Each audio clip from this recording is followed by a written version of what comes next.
ನಮಸ್ಕಾರ, ನಾನು ನವಿತಾ ಜೈನ್. ದಲಿತ ಸಾಹಿತಿ, ದಲಿತ ಹೋರಾಟಗಳ ಚಳವಳಿಗಾರ ಡಾಕ್ಟರ್ ಸಿದ್ದಲಿಂಗಯ್ಯ ಅವರು ನಿಧನರಾಗಿದ್ದಾರೆ. ಬೆಂಗಳೂರಿನ ಮಣಿಪಾಲ್ ಆಸ್ಪತ್ರೆಯಲ್ಲಿ ಅವರು ಕೊರೋನಾಗೆ ಚಿಕಿತ್ಸೆಯನ್ನ ಪಡಿತಾ ಇದ್ರು. ಚಿಕಿತ್ಸೆ ಫಲಕಾರಿಯಾಗದೆ ಸಿದ್ದಲಿಂಗಯ್ಯ ಅವರು ನಿಧನರಾಗಿದ್ದಾರೆ. ಇವತ್ತು ಮಧ್ಯಾಹ್ನ ಮಣಿಪಾಲ್ ಆಸ್ಪತ್ರೆಯಲ್ಲಿ ನಿಧನರಾಗಿದ್ದಾರೆ. ಕೊರೋನಾ ಹಿನ್ನೆಲೆಯಲ್ಲಿ ಚಿಕಿತ್ಸೆಯನ್ನ ಪಡಿತಾ ಇದ್ರು ಸಿದ್ದಲಿಂಗಯ್ಯ ಅವರು. ಕಳೆದ ಕೆಲವು ದಿನಗಳಿಂದ ಚಿಕಿತ್ಸೆಯನ್ನ ಪಡಿತಾ ಇದ್ರು. ಮೇ 4ರಂದು ಮಣಿಪಾಲ್ ಆಸ್ಪತ್ರೆಗೆ ಅವರನ್ನ ದಾಖಲಿಸಲಾಗಿತ್ತು. ಆದರೆ ಇವತ್ತು 11ನೇ ತಾರೀಕು ಜೂನ್, ಆಲ್ಮೋಸ್ಟ್ 1 ತಿಂಗಳು 7 ದಿನಗಳ ಕಾಲ ಚಿಕಿತ್ಸೆಯನ್ನ ಪಡೆದಿದ್ದಾರೆ. ಆದರೆ ಚಿಕಿತ್ಸೆ ಫಲಿಸದೆ ಇವತ್ತು ದಲಿತ ಕವಿ ಸಿದ್ದಲಿಂಗಯ್ಯ ಅವರು ವಿಧಿವಶರಾಗಿದ್ದಾರೆ. ಇವತ್ತು ಮಧ್ಯಾಹ್ನ 3:45ಕ್ಕೆ ಚಿಕಿತ್ಸೆ ಫಲಿಸದೆ ಸಾವನ್ನಪ್ಪಿದ್ದಾರೆ. ದಲಿತ ಕವಿ ಅಂತಾನೆ ಖ್ಯಾತರಾಗಿದ್ದ ಸಿದ್ದಲಿಂಗಯ್ಯ ಅವರು 2 ಬಾರಿ ಪರಿಷತ್ ಸದಸ್ಯರಾಗಿ ಸೇವೆಯನ್ನ ಸಲ್ಲಿಸಿದ್ರು.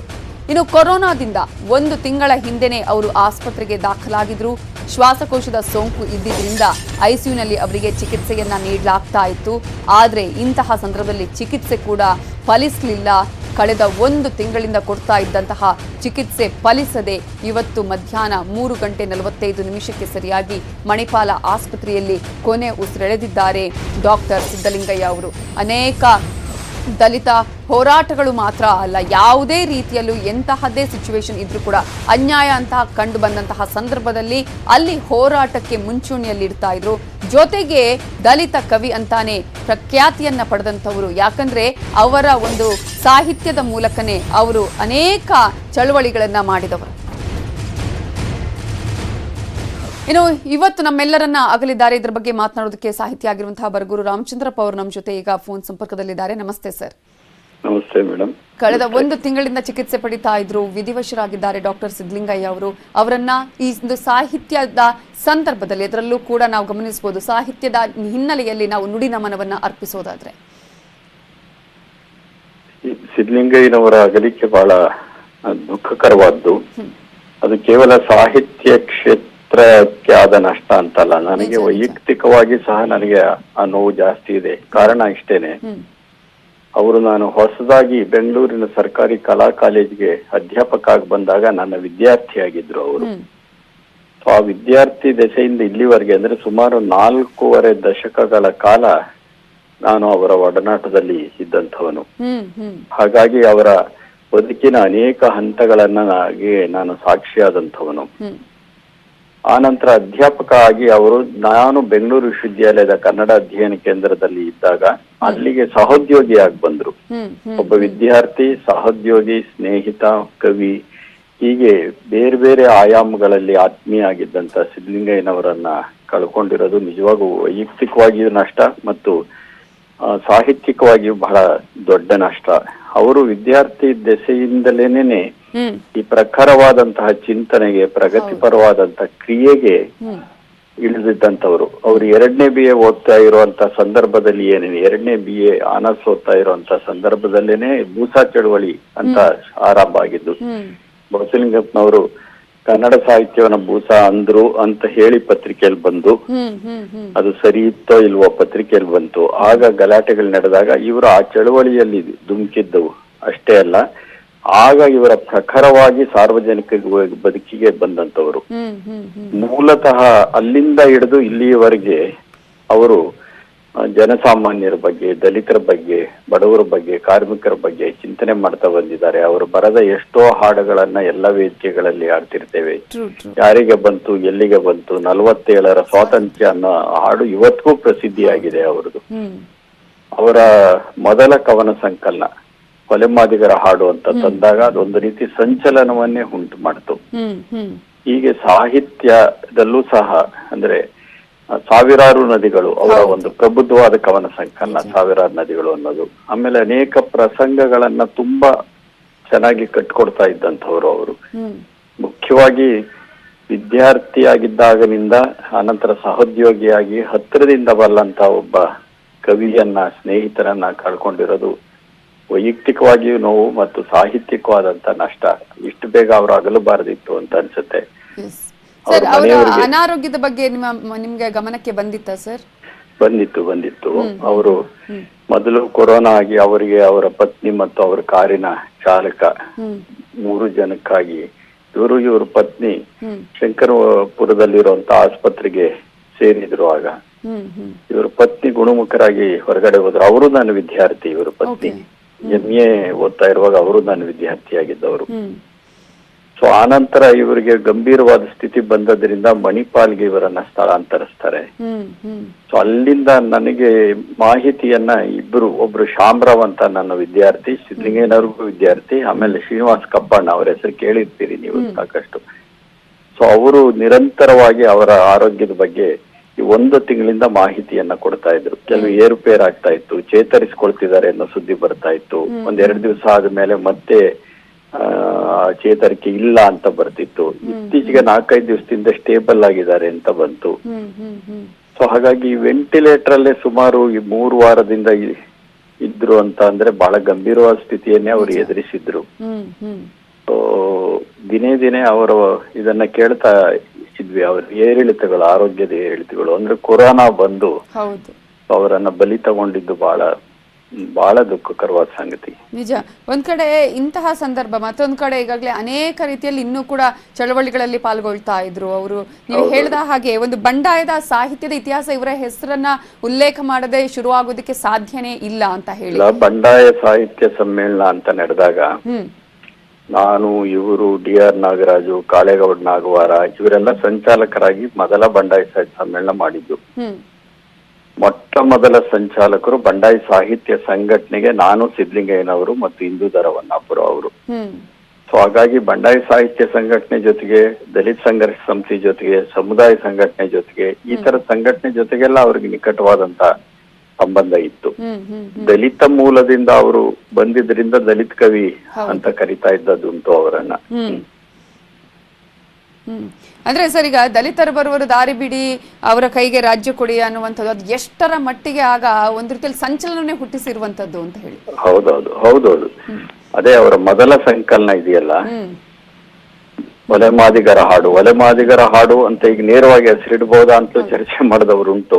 ಆದ್ರೆ ನಾವು ಹಾಗೆ ಕರಿತಿದೆ ನಮ್ಮನ್ನ ಈ ಜಗತ್ತು, ಅದೇ ಹೆಸರಿಡ್ತೇನೆ. ಅದು ಸಂಚಲನವನ್ನ ಉಂಟು ಮಾಡಿತು. 2ನೇ ಸಂಕಲನ ಸಾವಿರಾರು ನದಿಗಳು ವಿಮರ್ಶಕರ ಮನ್ನಣೆಯನ್ನು ಪಡಿತು. ಅವತಾರಗಳು ಅಂತ ಹೇಳಿ ಒಂದು ಪುಸ್ತಕ ತಂದ್ರು. ಸೊ ಅದರಲ್ಲಿ ಗ್ರಾಮ ದೇವತೆಗಳು ಮತ್ತು ಬೇರೆ ಬೇರೆ ದೇವರುಗಳನ್ನು ಕುರಿತಂತ ವಿಡಂಬನಾತ್ಮಕವಾದ ಬರಹಗಳಿದ್ವು. ಸೊ ಒಂದು ವಿಭಿನ್ನವಾದ ವಿಶಿಷ್ಟವಾದ ವ್ಯಕ್ತಿತ್ವ ಅವರದು. ಸಾಹಿತ್ಯ ಲೋಕ ಇವತ್ತು ಇವರನ್ನ ಕಳ್ಕೊಂಡಿದೆ. ಯಾಕಂದ್ರೆ ಕೇವಲ ಸಾಹಿತ್ಯ ಲೋಕಕ್ಕೆ ಮಾತ್ರ ಅಲ್ಲ, ನೀವು ಹೇಳಿದ ಹಾಗೆ ಇಡೀ ಒಂದು ಕರ್ನಾಟಕಕ್ಕೆ ನಾವೆಲ್ಲರೂ ಕೂಡ ಇವತ್ತು ಅವರನ್ನ ಅಗಲಿದ್ದೀವಿ. ಅವರ ಆತ್ಮಕ್ಕೆ ಶಾಂತಿ ಸಿಗ್ಲಿ ಅಂತ ನಾವು ಕೂಡ ಕೇಳ್ತೀವಿ. Thank you so much Baraguru Ramachandrappa ಅವರ ನ್ಯೂಸ್ 18 ಜೊತೆ ಮಾತನಾಡಿದಕ್ಕಾಗಿ. ಇನ್ನು ದಲಿತ ಕವಿ ಸಿದ್ಧಲಿಂಗಯ್ಯ ಅವರ ಕ್ಲಾಸ್ಮೇಟ್ ಕೂಡ ಹೌದು ಮೋಟಮ್ಮ ಅವರು. ಮೋಟಮ್ಮ ಅವರ ನಮಸ್ತೆ. ನಮಸ್ತೆ ಅಮ್ಮ. ಸಿದ್ಧಲಿಂಗಯ್ಯ ನಿಜ, ಯಾರು ಕೂಡ ಅಂದ್ಕೊಂಡಿರ್ಲಿಲ್ಲ ನಾವು. ಹೌದು, ಅಂದ್ಕೊಂಡಿರ್ಲಿಲ್ಲ. ಬಟ್ ಹುಷಾರ್ ತಪ್ಪಿತ್ತು ಅನ್ನೋದನ್ನ ನಾನು ಕೇಳಿದ್ದೆ, ಪೇಪರ್ ಓದಿದ್ದೆ. ಮತ್ತೆ ಸರಿಯಾದ್ರೇನು ಅಂತ ನಾ ಅಂದ್ಕೊಂಡಿದ್ದೆ. ಈಗ ಅವ್ರದ್ದು ಏನು ಅವ್ರಿಗೆ ಅವ್ರ ಹೆಂಡತಿ ಇಬ್ರಿಗೂ ಕರೋನಾ ಅಟ್ಯಾಕ್ ಆಗಿದೆ ಅನ್ನೋದು ಕೇಳಿದ್ದೆ ನಾನು. ಆಮೇಲೆ ಏನಾಯ್ತು ಅಂತ ನನ್ಗೆ ಗೊತ್ತಿರ್ಲಿಲ್ಲ. ಈಗ ನನ್ಗೆ ಬಹಳ ನೋವಾಗ್ತಾ ಇದೆ. ಯಾವಾಗ್ಲೂ ಅವರು ನನಗೆ ಬಹಳ ಅಪ್ರಿಸಿಯೇಷನ್ ಕೊಡ್ತಿದ್ರು. ಜೊತೆಗೆ ನಾನು ಕೂಡ ಅವರಿಗೆ ಮಂತ್ರಿ ಆಗಿದ್ದಾಗ ಅವ್ರ ವಿರೋಧ ಪಕ್ಷದಲ್ಲಿ ಮೇಲ್ಮನೆಯಲ್ಲಿ ಇರ್ತಿದ್ರು. ಅವಾಗ ನಾನು ಸ್ಲಿಪ್ ಕಳಿಸ್ತಿದ್ದೆ, ನೋಡಿ ಈ ತರ ಇಶ್ಯೂಸ್ ಇದೆ, ಇದನ್ನ ನೀವು ರೈಸ್ ಮಾಡಿ ಅದಕ್ಕೆ ಸಾಲ್ವೇಷನ್ ಸಿಗ್ಲಿ. ಯಾಕೆಂದ್ರೆ ನಾನು ರೂಲಿಂಗ್ ಅಲ್ಲಿ ಇದ್ಕೊಂಡು ಇಂತ ಇಶ್ಯೂ ಬಗ್ಗೆ ನಾನಿಲ್ಲಿ ರೈಸ್ ಮಾಡ್ಲಿಕ್ಕೆ ಕಷ್ಟ ಆಗ್ತದೆ.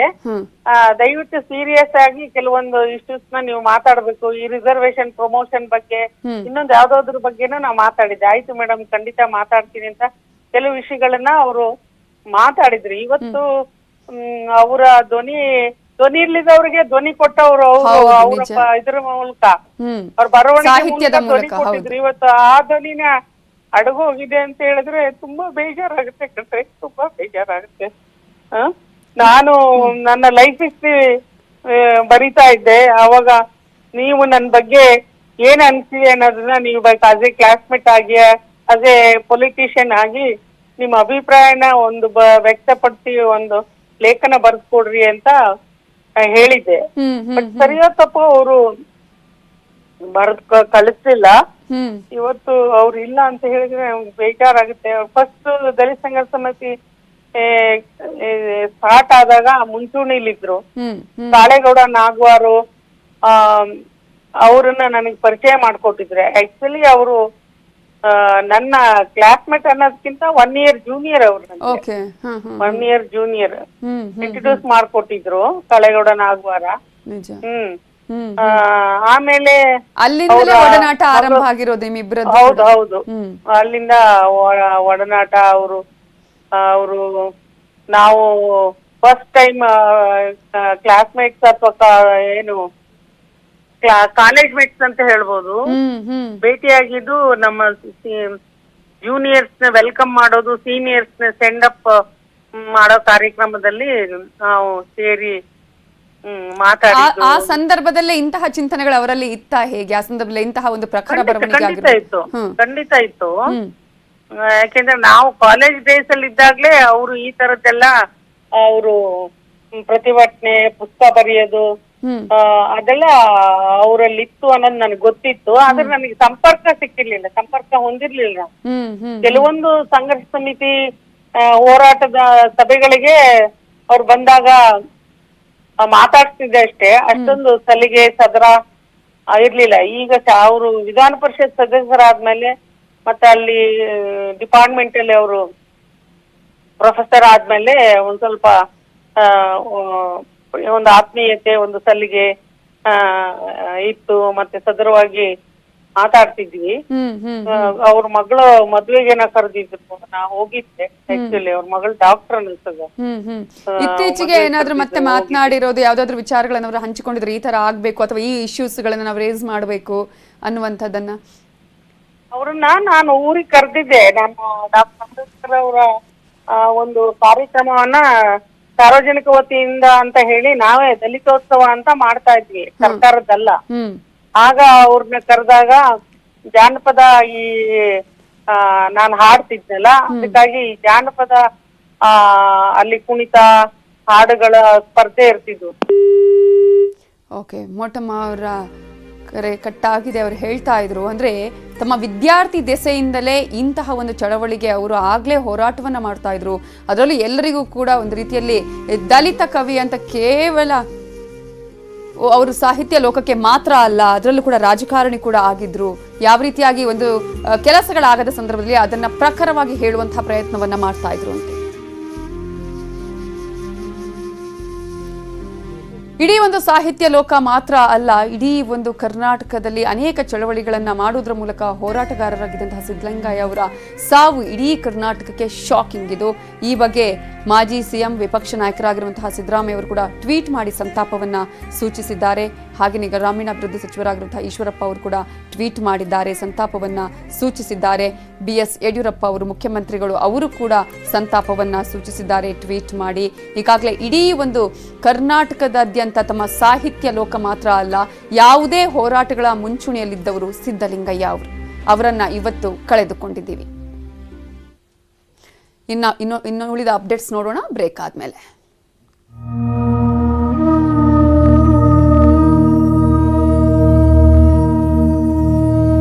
ಕರೋನಾ ಓಡಿಸಿ ಮತ್ತೆ ಲಾಕ್ಡೌನ್ಗೆ ಒಳಗಾಗೋದು ಬೇಡ. ನಾನು ಯಾಕೆ ಮಾಸ್ಕ್ ಹಾಕೊಂಡು ಮಾತಾಡ್ತೀರಾ ಅಂದ್ರೆ, ನಾನು ಹೇಳೋದು ನಿಮ್ಗೆಲ್ರಿಗೂ ಕೇಳಬೇಕು. ನೀವೆಲ್ಲರೂ ಅದನ್ನ ಫಾಲೋ ಮಾಡ್ತೀರಾ ಅಂತ ನಂಬಿದ್ದೀನಿ. ದಯವಿಟ್ಟು ಮರಿಬೇಡಿ, ಮಾಸ್ಕ್ ಹಾಕಿ, ಸ್ಯಾನಿಟೈಸ್ ಮಾಡ್ಕೊಳ್ಳಿ, ಸೋಷಿಯಲ್ ಡಿಸ್ಟೆನ್ಸಿಂಗ್ ಇಟ್ಕೊಳ್ಳಿ. ನಮಸ್ಕಾರ. ನಮಸ್ಕಾರ, ನಾನು ರಾಧಿಕಾ ನಾರಾಯಣ್. ನಿಮ್ಮೆಲ್ಲರಿಗೂ ಗೊತ್ತಿರೋ ಹಾಗೆ ಇತ್ತೀಚಿನ ದಿನಗಳಲ್ಲಿ ಕೊರೋನಾ ವೈರಸ್ ಕೇಸಸ್ ದಿನದಿಂದ ದಿನಕ್ಕೆ ಜಾಸ್ತಿ ಆಗ್ತಾನೆ ಹೋಗ್ತಾ ಇದೆ. ಹಾಗಾಗಿ ನಾವು ಕಡ್ಡಾಯವಾಗಿ ಕೆಲವೊಂದು ಸೇಫ್ಟಿ ಪ್ರೋಟೋಕಾಲ್ಸ್ನ ಫಾಲೋ ಮಾಡಲೇಬೇಕಾಗಿದೆ. ನೀವು ಮನೆಯಿಂದ ಆಚೆ ಹೋದಾಗ ದಯವಿಟ್ಟು ನಿಮ್ಮ ಸೇಫ್ಟಿ ಮಾಸ್ಕ್ನ ಹಾಕೊಳ್ಳೋದು ಮರಿಬೇಡಿ. ಸೋಷಿಯಲ್ ಡಿಸ್ಟೆನ್ಸಿಂಗ್ ಫಾಲೋ ಮಾಡಿ, ನಿಮ್ಮ ಕೈಗಳನ್ನು ಆಗಾಗ ತೊಳ್ಕೊತಾ ಇರಿ, ಹ್ಯಾಂಡ್ ಸ್ಯಾನಿಟೈಸರ್ ಯೂಸ್ ಮಾಡಿ. ಅದಲ್ಲದೆ ನಮ್ಮ ಕರ್ನಾಟಕ ಸರ್ಕಾರ ಕೆಲವೊಂದು ಸೇಫ್ಟಿ ಪ್ರೋಟೋಕಾಲ್ಸ್ನ ನಮ್ಮ ಸುರಕ್ಷತೆಗೋಸ್ಕರ ಅಂತ ಅನೌನ್ಸ್ ಮಾಡಿದೆ. ಅದನ್ನ ಚಾಚು ತಪ್ಪದೆ ದಯವಿಟ್ಟು ಫಾಲೋ ಮಾಡಿ. ರಾತ್ರಿ 10 ಗಂಟೆಯ ಒಳಗಡೆ ನಿಮ್ಮ ಮನೆಯನ್ನ ಸೇರಿ, ಮತ್ತೆ ನೀವು 45 ವರ್ಷಕ್ಕಿಂತ ಹೆಚ್ಚಾಗಿದ್ರೆ ದಯವಿಟ್ಟು ಕೋವಿಡ್ ಲಸಿಕೆನ ಹಾಕೊಳ್ಳಿ. ನೀವು ಸೇಫ್ ಆಗಿರಿ, ನಿಮ್ಮ ಸುತ್ತಮುತ್ತ ಇರೋರನ್ನು ಸೇಫ್ ಆಗಿಡಿ. Be safe, stay healthy. ನಮಸ್ಕಾರ, ನಾನು ನಿಮ್ಮ ಹರ್ಷಿಕಾ ಪುಣಚ್ಚ. ಕೊರೋನಾ ಅನ್ನೋ ಮಹಾಮಾರಿನ ಹೋಗ್ಲಾಡ್ಸೋದಕ್ಕೆ ನಮ್ಮ ಕರ್ನಾಟಕ ಸರ್ಕಾರ ಸಾಕಷ್ಟು ನಿಯಮಗಳನ್ನ ಅಳವಡಿಸಿದೆ. ಇದನ್ನ ನಾವೆಲ್ಲರೂ ಫಾಲೋ ಮಾಡಬೇಕು. ಮೊದಲನೇದಾಗಿ ನಿಮ್ಗೆಲ್ಲರೂ ಗೊತ್ತಿರೋ ಹಾಗೆ ಮಾಸ್ಕ್ ಕಡ್ಡಾಯವಾಗಿ ಧರಿಸಬೇಕು. ಎಲ್ಲ ಸಾರ್ವಜನಿಕರು 3 ಅಡಿ ಡಿಸ್ಟೆನ್ಸ್ ಅಂದ್ರೆ ಸೋಷಿಯಲ್ ಡಿಸ್ಟೆನ್ಸಿಂಗ್ ಕಾಯ್ದಿಡಬೇಕು. ಹಾಗೆ ಕೈ ವಾಶ್ ಮಾಡ್ತಾ ಇರಬೇಕು, ಹ್ಯಾಂಡ್ ಸ್ಯಾನಿಟೈಸರ್ ಯೂಸ್ ಮಾಡ್ತಾ ಇರಬೇಕು. ಇದರ ಜೊತೆಗೆ 45 ವರ್ಷಗಳಿಗಿಂತ ಹೆಚ್ಚಾದವರು ವ್ಯಾಕ್ಸಿನೇಷನ್ ಮಾಡಿಸ್ಕೋಬೇಕು. ಹಾಗೆ ಈಗ ನೈಟ್ ಕರ್ಫ್ಯೂ ಶುರು ಆಗಿದೆ. ಸೊ ದಯವಿಟ್ಟು ರಾತ್ರಿ ಆಗ್ತಾ ಇದ್ದಂಗೆ ಎಲ್ಲರೂ ದಯವಿಟ್ಟು ಮನೆ ಸೇರ್ಕೋಬೇಡಿ ಅಂಡ್ ಗುಂಪಲ್ಲಿ ಕಾಣಿಸ್ಕೋಬೇಡಿ. Be safe, take care and let's fight corona. ಓಡಿಸ್ಬಿಡೋಣ ಕೊರೋನಾನ. Thank you so much. ನಮಸ್ಕಾರ, ನಾನು ನಿಮ್ಮ ಸುಧಾರಾಣಿ. ಕೋವಿಡ್-19 ಎರಡನೇ ಅಲೆಯ ಸೋಂಕಿತರ ಸಂಖ್ಯೆ ಕ್ಷಣಕ್ಕೂ ಹೆಚ್ಚಾಗ್ತಾ ಇದೆ.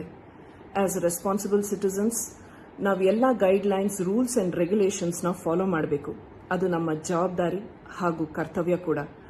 ನಿಮ್ಮಲ್ಲಿ ಒಂದು ರಿಕ್ವೆಸ್ಟ್, ದಯವಿಟ್ಟು ಹೊರಗೆ ಹೋಗುವಾಗ ಎಲ್ಲರೂ ಮಾಸ್ಕ್ ಧರಿಸಿ, ಗುಂಪು ಸೇರಬೇಡಿ, ಸೋಷಿಯಲ್ ಡಿಸ್ಟೆನ್ಸಿಂಗ್ ಮೇಂಟೈನ್ ಮಾಡಿ, ಜೊತೆಗೆ ಹ್ಯಾಂಡ್ ಸ್ಯಾನಿಟೈಸ್ ಮಾಡ್ಕೊಳ್ಳಿ.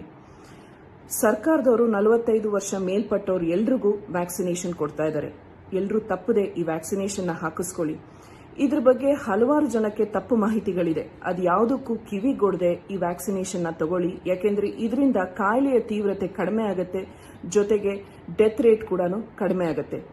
ಸೊ ನಾವೆಲ್ಲರೂ ಸರ್ಕಾರದ ಜೊತೆ ಕೈ ಜೋಡಿಸಿ ಈ ಮಹಾಮಾರಿಯನ್ನು ಓಡಿಸೋಣ. Thank you. ಎಲ್ರಿಗೂ ನಮಸ್ಕಾರ.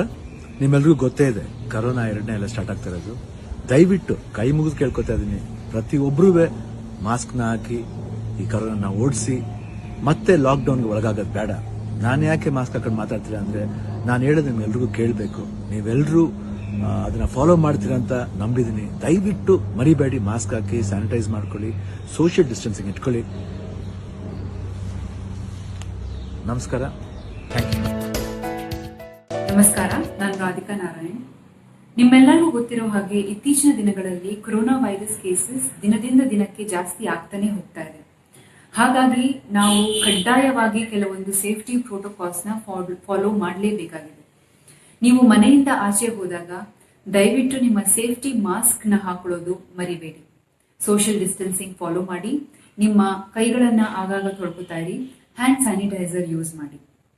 ಅದಲ್ಲದೆ ನಮ್ಮ ಕರ್ನಾಟಕ ಸರ್ಕಾರ ಕೆಲವೊಂದು ಸೇಫ್ಟಿ ಪ್ರೋಟೋಕಾಲ್ಸ್ನ ನಮ್ಮ ಸುರಕ್ಷತೆಗೋಸ್ಕರ ಅಂತ ಅನೌನ್ಸ್ ಮಾಡಿದೆ. ಅದನ್ನ ಚಾಚು ತಪ್ಪದೆ ದಯವಿಟ್ಟು ಫಾಲೋ ಮಾಡಿ. ರಾತ್ರಿ 10 ಗಂಟೆಯ ಒಳಗಡೆ ನಿಮ್ಮ ಮನೆಯನ್ನ ಸೇರಿ, ಮತ್ತೆ ನೀವು 45 ವರ್ಷಕ್ಕಿಂತ ಹೆಚ್ಚಾಗಿದ್ರೆ ದಯವಿಟ್ಟು ಕೋವಿಡ್ ಲಸಿಕೆನ ಹಾಕೊಳ್ಳಿ. ನೀವು ಸೇಫ್ ಆಗಿರಿ, ನಿಮ್ಮ ಸುತ್ತಮುತ್ತ ಇರೋರನ್ನು ಸೇಫ್ ಆಗಿಡಿ. Be safe, stay healthy. ನಮಸ್ಕಾರ, ನಾನು ನಿಮ್ಮ ಹರ್ಷಿಕಾ ಪುಣಚ್ಚ. ಕೊರೋನಾ ಅನ್ನೋ ಮಹಾಮಾರಿನ ಹೋಗ್ಲಾಡ್ಸೋದಕ್ಕೆ ನಮ್ಮ ಕರ್ನಾಟಕ ಸರ್ಕಾರ ಸಾಕಷ್ಟು ನಿಯಮಗಳನ್ನ ಅಳವಡಿಸಿದೆ. ಇದನ್ನ ನಾವೆಲ್ಲರೂ ಫಾಲೋ ಮಾಡಬೇಕು. ಮೊದಲನೇದಾಗಿ ನಿಮ್ಗೆಲ್ಲರೂ ಗೊತ್ತಿರೋ ಹಾಗೆ ಮಾಸ್ಕ್ ಕಡ್ಡಾಯವಾಗಿ ಧರಿಸಬೇಕು. ಎಲ್ಲ ಸಾರ್ವಜನಿಕರು 3 ಅಡಿ ಡಿಸ್ಟೆನ್ಸ್ ಅಂದ್ರೆ ಸೋಷಿಯಲ್ ಡಿಸ್ಟೆನ್ಸಿಂಗ್ ಕಾಯ್ದಿಡಬೇಕು. ಹಾಗೆ ಕೈ ವಾಶ್ ಮಾಡ್ತಾ ಇರಬೇಕು, ಹ್ಯಾಂಡ್ ಸ್ಯಾನಿಟೈಸರ್ ಯೂಸ್ ಮಾಡ್ತಾ ಇರಬೇಕು. ಇದರ ಜೊತೆಗೆ 45 ವರ್ಷಗಳಿಗಿಂತ ಹೆಚ್ಚಾದವರು ವ್ಯಾಕ್ಸಿನೇಷನ್ ಮಾಡಿಸ್ಕೋಬೇಕು. ಹಾಗೆ ಈಗ ನೈಟ್ ಕರ್ಫ್ಯೂ ಶುರು ಆಗಿದೆ. ಸೊ ದಯವಿಟ್ಟು ರಾತ್ರಿ ಆಗ್ತಾ ಇದ್ದಂಗೆ ಎಲ್ಲರೂ ದಯವಿಟ್ಟು ಮನೆ ಸೇರ್ಕೋಬೇಡಿ ಅಂಡ್ ಗುಂಪಲ್ಲಿ ಕಾಣಿಸ್ಕೋಬೇಡಿ. Be safe, take care and let's fight corona. ಓಡಿಸ್ಬಿಡೋಣ ಕೊರೋನಾನ. Thank you so much. ನಮಸ್ಕಾರ, ನಾನು ನಿಮ್ಮ ಸುಧಾರಾಣಿ. ಕೋವಿಡ್-19 ಎರಡನೇ ಅಲೆಯ ಸೋಂಕಿತರ ಸಂಖ್ಯೆ ಕ್ಷಣಕ್ಕೂ ಹೆಚ್ಚಾಗ್ತಾ ಇದೆ. ಆಸ್ ಅ ರೆಸ್ಪಾನ್ಸಿಬಲ್ ಸಿಟಿಸನ್ಸ್ ನಾವು ಎಲ್ಲ ಗೈಡ್ಲೈನ್ಸ್, ರೂಲ್ಸ್ ಅಂಡ್ ರೆಗ್ಯುಲೇಷನ್ಸ್ನ ಫಾಲೋ ಮಾಡಬೇಕು. ಅದು ನಮ್ಮ ಜವಾಬ್ದಾರಿ ಹಾಗೂ ಕರ್ತವ್ಯ ಕೂಡ. ನಿಮ್ಮಲ್ಲಿ ಒಂದು ರಿಕ್ವೆಸ್ಟ್, ದಯವಿಟ್ಟು ಹೊರಗೆ ಹೋಗುವಾಗ ಎಲ್ಲರೂ ಮಾಸ್ಕ್ ಧರಿಸಿ, ಗುಂಪು ಸೇರಬೇಡಿ, ಸೋಷಿಯಲ್ ಡಿಸ್ಟೆನ್ಸಿಂಗ್ ಮೇಂಟೈನ್ ಮಾಡಿ, ಜೊತೆಗೆ ಹ್ಯಾಂಡ್ ಸ್ಯಾನಿಟೈಸ್ ಮಾಡ್ಕೊಳ್ಳಿ. ಸರ್ಕಾರದವರು 45 ವರ್ಷ ಮೇಲ್ಪಟ್ಟವ್ರು ಎಲ್ರಿಗೂ ವ್ಯಾಕ್ಸಿನೇಷನ್ ಕೊಡ್ತಾ ಇದ್ದಾರೆ. ಎಲ್ಲರೂ ತಪ್ಪದೆ ಈ ವ್ಯಾಕ್ಸಿನೇಷನ್ ಹಾಕಿಸ್ಕೊಳ್ಳಿ. ಇದ್ರ ಬಗ್ಗೆ ಹಲವಾರು ಜನಕ್ಕೆ ತಪ್ಪು ಮಾಹಿತಿಗಳಿದೆ. ಅದು ಯಾವುದಕ್ಕೂ ಕಿವಿ. ದಲಿತ ಕವಿ, ಕ್ರಾಂತಿಕಾರಿ ಕವಿ ಡಾಕ್ಟರ್ ಸಿದ್ದಲಿಂಗಯ್ಯ ಇವತ್ತು ವಿಧಿವಶರಾಗಿದ್ದಾರೆ. ಮಧ್ಯಾಹ್ನ 2:30 ಹೊತ್ತಿಗೆ ತೀವ್ರವಾಗಿ ಅವರು ಅಸ್ವಸ್ಥರಾಗಿದ್ದರು. ಮಗಳನ್ನ ಆಸ್ಪತ್ರೆಯಲ್ಲೇ ಉಳಿಸಿಕೊಂಡಿದ್ರು ಸಿದ್ದಲಿಂಗಯ್ಯ ಅವರು. ಕಳೆದ 1 ತಿಂಗಳಿನಿಂದಲೂ ಅವರು ಮಣಿಪಾಲ ಆಸ್ಪತ್ರೆಯಲ್ಲಿ ಚಿಕಿತ್ಸೆಯನ್ನ ಪಡಿತಾ ಇದ್ರು. ಮೇ 4ರಂದು ಅವರನ್ನ ಆಸ್ಪತ್ರೆಗೆ ದಾಖಲಿಸಲಾಗಿತ್ತು. ಇವತ್ತು ಮಧ್ಯಾಹ್ನ ತೀವ್ರವಾಗಿ ಅಸ್ವಸ್ಥರಾಗಿದ್ರು. 2:30 ಹೊತ್ತಿಗೆ ಮಗಳನ್ನ ಕೂಡ ಆಸ್ಪತ್ರೆಯಲ್ಲೇ ಉಳಿಸಿಕೊಂಡಿದ್ರು. ಕೊನೆಯದಾಗಿ ಗೋವಾ ವೈದ್ಯರವರಿಗೆ ಚಿಕಿತ್ಸೆಯನ್ನ ನೀಡ್ತಾ ಇದ್ರು. ಆನ್ಲೈನ್ನಲ್ಲೇ ಪ್ರಾಣಿಕ್ ಹೀಲಿಂಗ್ ಅನ್ನ ಮಾಡಿಸಿಕೊಂಡಿದ್ರು. ಆದರೂ ಕೂಡ ಚಿಕಿತ್ಸೆ ಫಲಕಾರಿಯಾಗದೆ ಸಿದ್ದಲಿಂಗಯ್ಯ ಅವರು ವಿಧಿವಶರಾಗಿದ್ದಾರೆ. ಸಂಜೆ ಹೃದಯಾಘಾತವಾಗಿ ಸಿದ್ದಲಿಂಗಯ್ಯ ಅವರು ವಿಧಿವಶರಾಗಿದ್ದು ಈಗ ಮತ್ತೆ ಕೋವಿಡ್ ಚೆಕ್ ನಡೀತಾ ಇದೆ. ನೆಗೆಟಿವ್ ಏನಾದರೂ ಬಂದ್ರೆ ಕುಟುಂಬಕ್ಕೆ ದೇಹವನ್ನ ಹಸ್ತಾಂತರ ಮಾಡಲಾಗುತ್ತೆ. ಪಾಸಿಟಿವ್ ರಿಪೋರ್ಟ್ ಬಂದ್ರೆ ಸರ್ಕಾರ ಹೇಳಿದ ಹಾಗೆ ಅಂತಿಮ ಸಂಸ್ಕಾರವನ್ನ ನಡೆಸಲಾಗುತ್ತೆ. ಡಾಕ್ಟರ್ ಸಿದ್ದಲಿಂಗಯ್ಯ ಅವರ ಈ ಒಂದು ವಿಧಿವಶಾದ ಹಿನ್ನೆಲೆಯಲ್ಲಿ ಈಗಾಗಲೇ ಎಲ್ಲರೂ ಕೂಡ ಟ್ವೀಟ್ ಅನ್ನು ಕೂಡ ಮಾಡ್ತಾ ಇದ್ದಾರೆ, ಸಂತಾಪವನ್ನ ಸೂಚಿಸ್ತಾ ಇದ್ದಾರೆ. ಇವತ್ತು ಚಿಕಿತ್ಸೆ ಫಲಕಾರಿಯಾಗದೆ ವಿಧಿವಶರಾಗಿದ್ದಾರೆ. ಇದರ ಬಗ್ಗೆ ಡೀಟೇಲ್ಸ್ ಕೊಡೋದಕ್ಕೆ ನಮ್ಮ ರಿಪೋರ್ಟರ್ ಆಶಿಕ್ ಮುಲ್ಕಿ ಈಗ ಫೋನ್ ಸಂಪರ್ಕದಲ್ಲಿದ್ದಾರೆ. ಆಶಿಕ್, ಈಗ ಕೂಡ ಅಂದ್ರೆ ಕೊರೋನಾ ಟೆಸ್ಟ್ ಅಲ್ಲಿ ನೆಗೆಟಿವ್ ಮತ್ತು ಪಾಸಿಟಿವ್ ಇದರ ಮೇಲೆ ಈಗ ಅಂತಿಮ ಸಂಸ್ಕಾರಕ್ಕೆ ನಿರ್ಧಾರವನ್ನ ತೆಗೆದುಕೊಳ್ಳಲಾಗುತ್ತಾ, ಹೇಗೆ?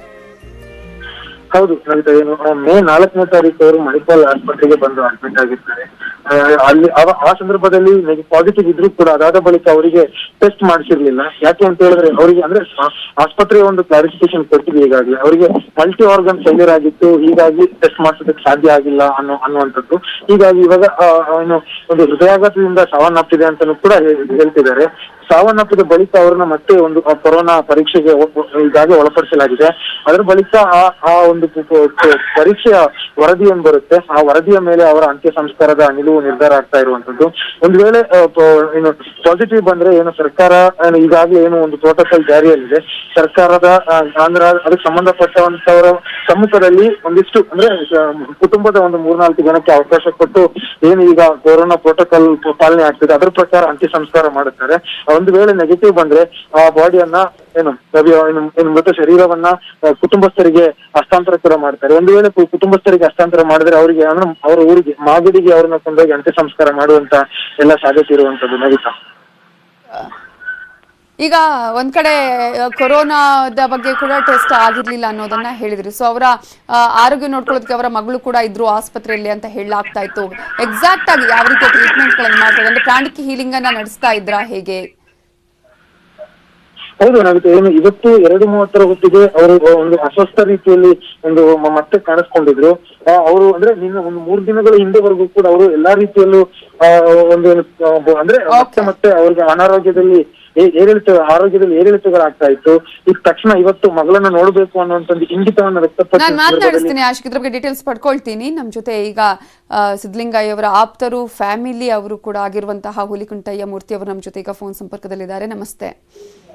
ನಮಸ್ಕಾರ. ನಮಸ್ಕಾರ ಮೇಡಮ್. ಸರ್, ಈಗ ಸಿದ್ದಲಿಂಗಯ್ಯ ಅವರನ್ನ ನಾವೆಲ್ಲರೂ ಕಳ್ಕೊಂಡಿದ್ದೀವಿ, ನಿಮ್ಮ ಕುಟುಂಬಸ್ಥರು ಆಪ್ತರು ಕೂಡ ಹೌದು. ಯಾವ ರೀತಿಯಾಗಿ ಅವರ ಬಗ್ಗೆ ನೆನಪಿಸ್ಕೊಳ್ಳೋದಕ್ಕೆ ಬಯಸ್ತೀರಿ? ತುಂಬಾ ಮಾತಾಡಕ್ ಕಷ್ಟ ಆಗ್ತಿದೆ ನಮ್ಗೆ. ನಿಜ ಅರ್ಥ ಆಗತ್ತೆ ಸರ್. ಅವ್ರು ಆಕ್ಚುಲಿ ನಮ್ಗೆ ಮೇಷ್ಟ್ರು, ಓಕೆ, ಪಾಠ ಮಾಡಿದವರು. ತುಂಬಾ ಆರೋಗ್ಯ ತುಂಬಾ ಸಮಸ್ಯೆ ಇತ್ತು. ತುಂಬಾ ದಿನಗಳಿಂದ ಟ್ಯಾಬ್ಲೆಟ್ಸ್ ತಗೋತಿದ್ರು. ಹೆಚ್ಚಿನ ಇದು ಕೊರೋನಾಗಿಂತ ಮುಂಚೆ ಅವರು ಈ 1-1.5 ತಿಂಗಳ ಹಿಂದೆ ಚೆನ್ನೈಗೆ ಹೋಗಿ ಟ್ರೀಟ್ಮೆಂಟ್ ತಗೊಳ್ತೀನಿ, ಆರಾಮಾಗಿ ಆಗ್ಬಿಡ್ತೀನಿ ಅಂತ ಹೇಳ್ತಿದ್ರು. ಓಕೆ, ಅಂದ್ರೆ ಅದಕ್ಕಿಂತ ಮುಂಚಿನ ಅವರಲ್ಲಿ ಅನಾರೋಗ್ಯ ಕಾಣಿಸಿಕೊಂಡಿತ್ತು, ಮಲ್ಟಿ ಆರ್ಗನ್ ಫೇಲ್ಯೂರ್ ಆಗಿದೆ ಅಂತ ಹೇಳ್ತಿದ್ದಾರೆ. ಹೌದಾ ಸರ್, ಹೇಗೆ ಅಂತ? ಇಲ್ಲ ಮೇಡಮ್, ಅದಿನ್ನೂ ಆಸ್ಪತ್ರೆಯಿಂದ ಇನ್ನು ಈಗ ಹೋಗ್ತಿದೀವಿ ನಾವು. ಬಟ್ ಏನಾಗಿತ್ತು, ಅವ್ರಿಗೆ ಲಿವರ್ ಅಲ್ಲಿ ಸ್ವಲ್ಪ ಸಮಸ್ಯೆ ಇತ್ತು. ಅವ್ರು ಅದರದೊಂದು ಟ್ರೀಟ್ಮೆಂಟ್ ತಗೋತಾ ಇದ್ರು. ಆಮೇಲೆ ಶುಗರ್ ಇತ್ತು, ತುಂಬಾ ವರ್ಷಗಳಿಂದ ಶುಗರ್ ಇತ್ತು. ಅದಕ್ಕೂ ಕೂಡ ಅವ್ರು ಟ್ರೀಟ್ಮೆಂಟ್ ತಗೋತಿದ್ರು, ಇನ್ಸುಲಿನ್ ತಗೋತಿದ್ರು. ಇದು ಲಿವರ್ದೇನ್ ಸಮಸ್ಯೆ ಇತ್ತು, ಅದಕ್ಕೆ ಚೆನ್ನೈಗೆ ಹೋಗ್ಬಿಟ್ಟು ಟ್ರೀಟ್ಮೆಂಟ್ ತಗೋಬೇಕಾಗಿತ್ತು. ಅಷ್ಟರಲ್ಲಿ ಇದು ಸೆಕೆಂಡ್ ವೇವ್ ಕೊರೋನಾ ಬಂದಿದ್ರಿಂದಾಗಿ ಅವ್ರು ಹೋಗಕ್ಕಾಗ್ಲಿಲ್ಲ. ಆ ಟೈಮಲ್ಲಿ ಏನಾಯ್ತು, ಅವ್ರು ಸ್ವಲ್ಪ ಓಡಾಡಿದ್ರು. ಅವ್ರಿಗೆ ಇರಕ್ ಆಗ್ತಿರ್ಲಿಲ್ಲ, ಯಾವ್ದೋ ಪುಸ್ತಕದ ಬಿಡುಗಡೆಗೆ ಅಥವಾ ಯಾರೋ ಕರೆದ್ರೆ ಹೋಗ್ಬೇಕು ಅಂತ. ಅದು ಕೊರೋನಾ ಬಂತು, ಸ್ವಲ್ಪ ಕಷ್ಟಪಟ್ಟು ಆಸ್ಪತ್ರೆ ಎಲ್ಲ ಸಿಗದೆ ಇರೋ ಟೈಮಲ್ಲೇ ಅದಾಯ್ತು. ತುಂಬಾ ಜನ ಅವ್ರಿಗೋಸ್ಕರ ಪ್ರೇ ಮಾಡಿದವರು ಕರ್ಕೊಂಡೋಗಿ ಆಸ್ಪತ್ರೆಗೆ ಹೆಂಗೋ ಸಿಕ್ತು. ಕೊನೆಗೆ ಬದುಕಿದ್ರು ಅಂತ ಅನ್ಕೊಂಡ್ವಿ, ನೋಡಿದ್ರೆ ಹಿಂಗಾಗೋದು. ಹಲವು ದಿನಗಳಿಂದಲೂ ಕೂಡ ಒಂದು ರೀತಿಯಲ್ಲಿ ಈಗ ಚಿಕಿತ್ಸೆ ಪಡಿತಾ ಇದ್ರು ಕೂಡ ಅಷ್ಟು ಸ್ಪಂದಿಸ್ತಾ ಇರ್ಲಿಲ್ಲ ಅಂತ ಹೇಳ್ತಾ ಇದ್ರು. ಬಟ್ ಒಂದು ರೀತಿಯಲ್ಲಿ ಎಲ್ಲರೂ ಕೂಡ ಆಶಾವಾದಿ ಆಗಿದ್ರು, ಅಟ್ಲೀಸ್ಟ್ ಎಲ್ಲವೂ ಸರಿ ಹೋಗಬಹುದು ಅಂತ ಹೇಳಿ. ಹೌದು ಮೇಡಮ್, ಹೌದು, ಖಂಡಿತ ಖಂಡಿತ ಅವ್ರು ಬರ್ತಾರೆ ಅಂತ ಕಾಯ್ತಿದ್ವಿ ನಾವೂನು. ಆದ್ರೆ ಇದ್ದಕ್ಕಿದ್ದಂಗೆ ಈ ತರದ ಸುದ್ದಿ ತುಂಬಾ ಅರಗಿಸ್ಕೊಳಕ್ ಆಗ್ತಿಲ್ಲ ನಮ್ಗೆ. ಓಕೆ, ಅಂದ್ರೆ ಅನಾರೋಗ್ಯದ ಬಗ್ಗೆ ಎಲ್ಲ ಈಗ ನಿಮ್ಗೆ ಗೊತ್ತಿತ್ತು ಮೊದ್ಲೇ ಅವ್ರಿಗೆ? ಅಂದ್ರೆ ನೀವು ಹೇಳಿದ್ರೆ ಚೆನ್ನೈಗೆ ಹಾಸ್ಪಿಟಲ್ಗೆ ಹೋಗ್ಬೇಕು ಅಂತ ಅನ್ಕೊಂತಾ ಇದ್ರು ಅವರು ಅಂತ ಹೇಳಿ. ಸೊ ಬಹಳ ಅಂದ್ರೆ ಏನಾದ್ರು ತುಂಬಾ ಸೀರಿಯಸ್ ಆಗಿತ್ತ ಸರ್ ಆ ಸಂದರ್ಭದಲ್ಲಿ ಹೆಲ್ತ್ ಪ್ರಾಬ್ಲಮ್ ಇಶ್ಯೂಸ್? ಇಲ್ಲ, ಅವ್ರಿಗೆ ಆತರ ತುಂಬಾ ಸೀರಿಯಸ್ ಆಗಿ ಏನೋ ಇರ್ಲಿಲ್ಲ ಅವ್ರಿಗೆ. ಇನ್ಸುಲಿನ್ ಮೊದ್ಲಿಂದ ತಗೊಳ್ತಿದ್ರಿಂದಾಗಿ ಅವರು ತುಂಬಾ ಈ ತರದ್ದೇನು ನೋಡಿಲ್ಲ ಅವರು. ಪೂರ್ತಿ ಬೆಡ್ ರಿಡನ್ ಆಗಿರುವಂತ ಎಕ್ಸಾಂಪಲ್ಸ್ ಇರ್ಲಿಲ್ಲ. ಅಂದ್ರೆ ಟ್ರೀಟ್ಮೆಂಟ್ ಬೇಕಿತ್ತು, ಅದ್ರ ಜೊತೆಗೆ ಒಂದ್ ಸ್ವಲ್ಪ ಹುಷಾರಾಗಿ ನೋಡ್ಕೊಳ್ಳಿ ನಿಮ್ ಆರೋಗ್ಯ ಅಂತ ಡಾಕ್ಟರ್ ಹೇಳ್ತಿದ್ರು. ಈ ಕೊರೋನಾ ಬಂದಾಗಿಂದಾಗಿ ಒಂದ್ ಸ್ವಲ್ಪ ಕೊರೋನಾ ಅಟ್ಯಾಕ್ ಆಗಿ ಹೋದ್ಮೇಲೆ, ಅದು ಈಗಾಗ್ಲೇ 45 days ಆಯ್ತು ಕೊರೋನಾ ಬಂದು ಹೋಗಿ. ಹೋದ್ಮೇಲೆ ಪಾಪ ತುಂಬಾ ಇದಾಗಿದ್ರು. ನಾವೆಲ್ಲ ಅನ್ಕೊಂಡ್ವಿ ಇನ್ನೇನು ಕೊರೋನಾ ಹೋಗಿದೆ, ಬರ್ತಾರೆ ಅಂತ. ಯಾಕಂದ್ರೆ ಇನ್ನು ಚಿಕ್ಕ 67 ವರ್ಷ ಅಂತ ದೊಡ್ಡ ಸಾಯುವಂತ ವಯಸ್ಸಲ್ಲ ಅದು ಮೇಡಮ್. ಓಕೆ ಸರ್, ಯಾವ ರೀತಿಯಾಗಿ ಇರ್ತಾ ಇದ್ರು ನಿಮ್ಮೆಲ್ಲರ ಜೊತೆಗೆ? ಯಾಕಂದ್ರೆ ನಾವು ಅವರ ಬರವಣಿಗೆಗಳನ್ನ ನೋಡಿದೀವಿ, ಸಾಹಿತ್ಯ ನೋಡಿದೀವಿ, ಅವರ ಚಳವಳಿಗಳನ್ನ ನೋಡಿದೀವಿ. ಹೇಗೆ ಇರ್ತಾ ಇದ್ರು ವೈಯಕ್ತಿಕವಾಗಿ? ಇಲ್ಲ, ಅವರು ಒಂಥರ ಹಸುವಿನ ತರದ ಮನುಷ್ಯ, ತುಂಬಾ ಹಂಬಲ್ ಆಗಿರುವಂತ ಮನುಷ್ಯ. ಎದುರುಗಡೆ ಸಿಕ್ಕವರನ್ನ ಮಾತಿನ ಮುಖಾಂತರನೇ ಒಂಥರ ಮುಟ್ಟಿ ಮಾತಾಡ್ಸೋಂತ ಮನುಷ್ಯ ಅವರು. ಆಮೇಲೆ ಯಾರಿಗೂ ಕೆಟ್ಟದನ್ನ ಬಯಸ್ತಿರ್ಲಿಲ್ಲ. ಅವ್ರ ಬಗ್ಗೆ ಯಾರಾದ್ರೂ ನೆಗೆಟಿವ್ ಆಗಿ ಮಾತಾಡಿದ್ರು ಕೂಡ ಅದ್ರ ಬಗ್ಗೆ ಅವರು ತುಂಬಾ ಯೋಚನೆ ಮಾಡಕ್ ಹೋಗ್ತಿರ್ಲಿಲ್ಲ. ಸಿಕ್ಕವರನ್ನ ಪಾಸಿಟಿವ್ಸ್ ಏನಿದೆ ಅದನ್ನ ಮಾತ್ರ ಮಾತಾಡೋರು, ನೆಗೆಟಿವ್ಸ್ ಯಾವತ್ತೂ ಮಾತಾಡ್ತಿರ್ಲಿಲ್ಲ. ಆಮೇಲೆ ಅವ್ರು ಎಲ್ಲರನ್ನು ಒಳಗೊಳ್ಳುವಂತ ಗುಣ ಅವರದ್ದು. ಯಾರೋ ಏನೋ ಕೇಳಿದ್ರೆ ಇಲ್ಲ ಅಂತ ಹೇಳ್ತಿರ್ಲಿಲ್ಲ. ಅವ್ರ ಜೊತೆ ಕೂತು ಮಾತಾಡಿ, ಅವ್ರೇನು ಸಣ್ಣ ಯಾರೋ ಒಬ್ರು ಹುಡುಗ ಒಂದು ಕವಿಗೋಷ್ಠಿ ಕರೆದ್ರೆ ಅಥವಾ ಪುಸ್ತಕ ಬಿಡುಗಡೆ ಕರೆದ್ರೆ ಇಲ್ಲ ಅಂತ ಹೇಳ್ದೆ ಹೋಗಿ ಮಾತಾಡಿ ಬೆನ್ ತಟ್ಟಿ ಬರೋರು. ಅದು ಅವರು ಗುಣ. ಅವ್ರು ಎಷ್ಟು ಜನ ಬೆಳೆಸಿದ್ದಾರೆ ಅಂದ್ರೆ, ಅವರು ಯೂನಿವರ್ಸಿಟಿಯಿಂದ ಆಚೆಗೆ ಲಕ್ಷಾಂತರ ಜನ ಬೆಳೆಸಿದ್ದಾರೆ. ಅವರು ಲಕ್ಷಾಂತರ ಜನ ಬಗ್ಗೆ ಒಳ್ಳೆ ಮಾತಾಡಿದ್ದಾರೆ, ಹೊಸದಾಗಿ ಬರೆಯೋರಿಗೆ ಒಳ್ಳೆ ಮಾತಾಡಿದ್ದಾರೆ, ಪ್ರೋತ್ಸಾಹ ಕೊಟ್ಟಿದ್ದಾರೆ. ಇವಾಗ ಅವ್ರು ಪಾಠ ಮಾಡುವಾಗ ಕೂಡ ಅವರು ಅವರು ಜನಪದ ಸ್ಪೆಷಲ್ ತಗೊಂಡಿರುವಂತ ಹುಡುಗರಿಗೆ ಬಿಟ್ಟು ಅವ್ರು ಪಾಠ ಮಾಡದೇ ಇರೋ ಹುಡುಗರು ಕೂಡ ಕರೆದು ಕೂಡಿಸಿ ಅವ್ರಿಗೆ ಕಾಫಿ ಕೊಡಿಸಿ, ಹೌದು, ಅವ್ರಿಗೆಲ್ಲ ಕಾಫಿ, ಸ್ಟೂಡೆಂಟ್ಸ್ಗೆ ಕಾಫಿ ಕೊಡಿಸಿ ಅವ್ರಿಗೆ ಏನ್ ಅನ್ಸುತ್ತೋ ಅದನ್ನ ಹೇಳಿ ತುಂಬಾ ಚೆನ್ನಾಗಿ ನೋಡ್ಕೊಳ್ಳೋರು. ಹಂಗಾಗಿ ಅವ್ರನ್ನ ಒಂಥರ ಎಲ್ರು ಪ್ರೀತಿಯಿಂದ ಹತ್ಕೊಳ್ಳುವಂತ ಗುಣ ಇಷ್ಟಪಡ್ತಿದ್ರು ಅವರಲ್ಲಿ. ಇತ್ತೀಚಿನ ನಾವು ನೋಡಿದ್ವಿ ಚಳವಳಿಗಳಲ್ಲಿ, ಕಾರ್ಮಿಕ ಹೋರಾಟಗಳಲ್ಲಿ, ಎಲ್ಲದರಲ್ಲೂ ಕೂಡ ತಮ್ಮನ್ನ ತಾವು ತೊಡಗಿಸಿಕೊಳ್ತಾ ಇದ್ರು. ಆದ್ರೆ ಸ್ವಲ್ಪ ಇತ್ತೀಚೆಗೆ ಅವರು ಮೆತ್ತಗಾಗಿದ್ರ? ಅಂದ್ರೆ ಸ್ವಲ್ಪ ಎಲ್ಲ ಇಷ್ಟು ಹೋರಾಟಗಳನ್ನ ಮಾಡಿನೂ ಯಾವ್ದ್ರಲ್ಲೂ ಕೂಡ ಅಷ್ಟೇ ಏನು ನ್ಯಾಯ ಸಿಗ್ತಾ ಇಲ್ಲ, ಆ ತರದ ಮನಸ್ಥಿತಿ ಏನಾದ್ರು ಬಂದಿತ್ತಾ, ಹೇಗೆ? ಇಲ್ಲ ಮೇಡಮ್, ಅವರು ದಲಿತ ಸಂಘರ್ಷ ಸಮಿತಿ ಶುರುವಾದಾಗಿಂದ ಸುಮಾರು ವರ್ಷಗಳ ಕಾಲ ತುಂಬಾ ಕಷ್ಟಪಟ್ಟಿದ್ದಾರೆ. ಅಂದ್ರೆ ನಾವು ಯಾರು ಈ ತಲೆಮಾಲಿನವರು ಊಹೆ ಕೂಡ ಮಾಡ್ಕೊಳಕ್ ಆಗದಿರೋವಷ್ಟು ಕಷ್ಟಪಟ್ಟಿದ್ದಾರೆ. ಅವ್ರ ಊರುಕೇರಿ 2 ಭಾಗಗಳಲ್ಲಿ ಅದನ್ನ ಬರ್ದಿದ್ದಾರೆ. ಅವ್ರಿಗೆ ಏನಿದೆ, ಯೂನಿವರ್ಸಿಟಿ ಕೆಲಸ ಸಿಕ್ಕದ ಮೇಲೆ ಮತ್ತೆ MLC ಆದ್ಮೇಲೆ ಅವ್ರಿಗೆ ಅಧಿಕಾರ ಸ್ವಲ್ಪ, ಈಗ ಅವರು ಪುಸ್ತಕ ಪ್ರಜಾಪ್ರಭುತ್ವದ ಬಗ್ಗೆ ಕೂಡ ಮಾತನಾಡಿದ್ದಾರೆ ಇತ್ತೀಚೆಗೆ, ವಿಚಾರವನ್ನ ಹೇಳ್ತಾ ಇದ್ರು. ಈಗಲೂ ಕೂಡ ಮಾತಾಡ್ತಿದ್ರು ಅವ್ರು, ಇತ್ತೀಚೆಗೆ ಕೂಡ ಮಾತಾಡ್ತಿದ್ರು ಅವರು. ಈಗ ಮೊನ್ನೆ 16 ಜನ ಮಾನವ ಹಕ್ಕು ಹೋರಾಟಗಾರರನ್ನ ಬಂಧಿಸಿರೋದ್ರ ಬಗ್ಗೆ ಕೂಡ ಅವರು ಆತಂಕ ವ್ಯಕ್ತಪಡಿಸ್ತಾ ಇದ್ರು. ಏನಿ ಹಿಂಗಾದ್ರೆ ಹೇಗೆ ಅನ್ನೋ ತರ. ಪ್ರಜಾಪ್ರಭುತ್ವನ ಉಳಿಸುವಂತ ಹೋರಾಟದ ಹಿನ್ನೆಲೆಯಿಂದ ಬಂದಿರೋದ್ರಿಂದಾಗಿ ಅದನ್ನ ಅವ್ರು ಯಾವಾಗ್ಲೂ ಪ್ರತಿಪಾದಿಸ್ತಿದ್ರು ಮೇಡಮ್. ಹಂಗಾಗಿ ಅದ್ರಲ್ಲಿ ಹೋರಾಟಗಾರ ಅಂತ ಅನ್ನೋದು ಕೊನೆಗೂ ಉಳಿದಿತ್ತು. ಅಂದ್ರೆ ಈಗ ಸುಮ್ಮನೆ ಆಗೋದು ಅಂತಂದ್ರೆ ಆರೋಗ್ಯ ಮತ್ತೆ ಸಂಸಾರ ಇಂಥ ವಿಷಯಗಳಲ್ಲಿ ತುಂಬಾ ಹೋರಾಟಗಾರರು ಅದೇ ತರ ಇರಕ್ಕಾಗಲ್ಲ. ಬಗ್ಗೆ ಏನಾದ್ರೂ ಹೇಳ್ಕೊಂಡಿದ್ರ ಸರ್, ಯಾವ್ದಾದ್ರು ಬರವಣಿಗೆ ಬಗ್ಗೆ ಅಥವಾ ಪುಸ್ತಕದ ಬಗ್ಗೆ? ಆ ತರದ್ದೇನು ಇರ್ಲಿಲ್ಲ ಮೇಡಮ್. ಅವರು ಪುಸ್ತಕಗಳ ಬಗ್ಗೆ ಎಲ್ಲ ಬೇರೆಯವ್ರ ಪುಸ್ತಕಗಳ ಬಗ್ಗೆ ತುಂಬಾ ಮಾತಾಡೋರು. ಈಗ ನಾವೆಲ್ಲ ಸಿಕ್ಕಿದಾಗ ನೀವು ಪುಸ್ತಕ ತಗೊಂಡ್ಬರ್ಬೇಕು, ನೀವು ಬರಿಬೇಕು ಅಂತ ಹೇಳೋರು.